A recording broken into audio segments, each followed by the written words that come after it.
It's David Fouts again with another analysis. This time I'll be analyzing Prentice Hall's America, Pathways to the Present. The first thing I'd like to cover is the book's readability level.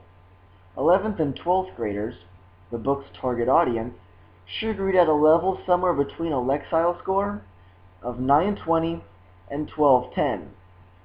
This book's Lexile score is 1150. Well, what does that mean? Well, the Lexile score is within the range, so most readers at that grade level should be able to read it, which is good. However, it is above the 50% mark in that range, so lower level readers may have difficulty reading it, even though they may be in the target Lexile scores for their grade. Next, I'll be rating content standards on a 1 to 5 scale, 1 being strongly disagree, and 5 being strongly agree on whether I think they've met that standard. I won't be spending very much time explaining standards that I gave a 5, as these should be assumed exemplary. No work necessary. Instead, I'll offer some explanations to the standards that I rated anything lower than a 5.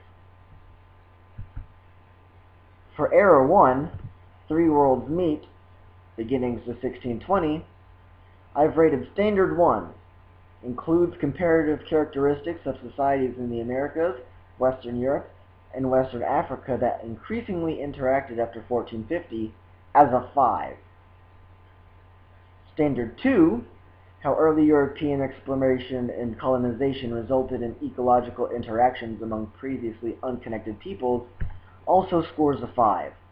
The book does a really good job in this area for both of its standards. Not much else needs to be discussed here.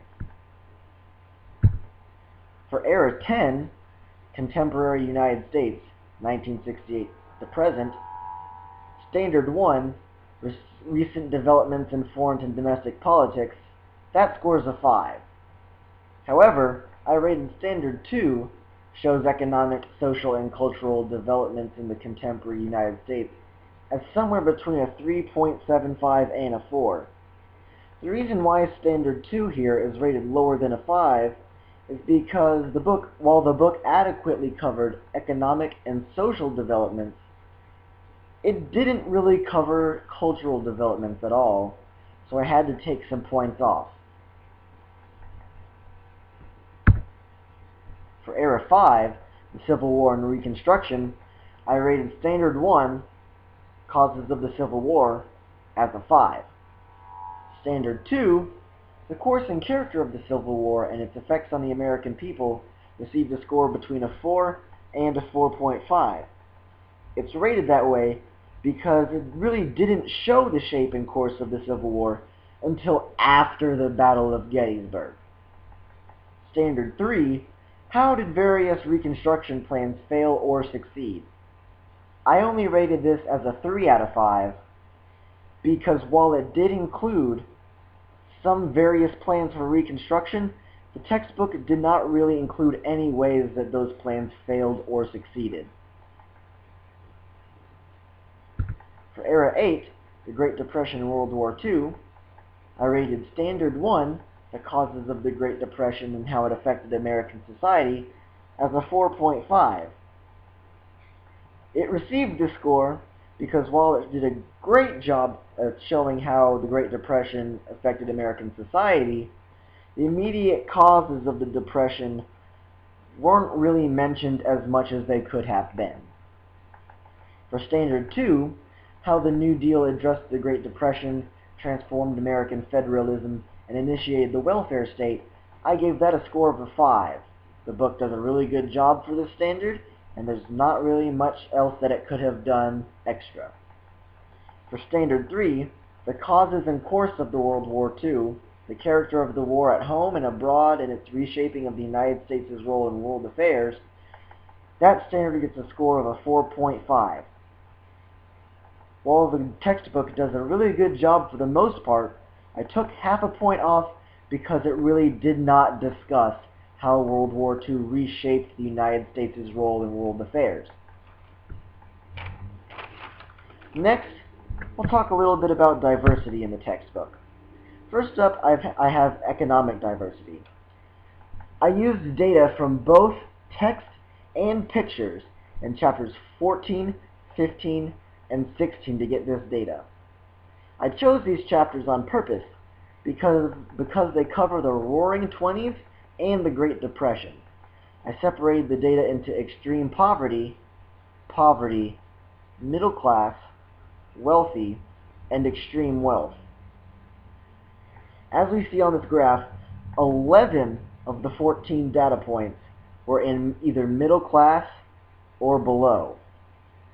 This suggests that the textbook has a lackluster coverage of the economic boom in the 20s, but considering how important the Great Depression is to American history, it's not really surprising that the focus of the book would be on the lower economic levels. The next type of diversity I want to explore in the textbook is ethnic diversity. I gathered data from the pictures in chapters 3, 8, and 17, which were chosen at random. What we find is that there is a disproportionate representation of Caucasians compared to the other ethnicities. This may cause some implications, such as the downplaying of the role of other ethnicities in American history. For age diversity, I read chapters 1 and 4, chosen at random, and recorded the ages of the people mentioned. In order to do this, I only counted people when a specific date was given with their name as well. We find that most people fall within the middle of the graph, between the ages of 21 and 60. However, the diversity is good here, and there's nothing particularly surprising or problematic. Lastly, let's take a look at gender representation in pictures through chapters 12, 21, and 23. Once again, these chapters were chosen at random. We find that men are represented disproportionately to women. You can see that they're represented in these pictures nearly 3 times as often. This is problematic, as it implies that men have been fundamentally more important to American history than women. To rectify this, future editions of the textbook should consider inserting more women and the achievements of women into its texts and pictures. This concludes the analysis of Prentice Hall's America, Pathways to the Present. I'm David Fouts. Thank you.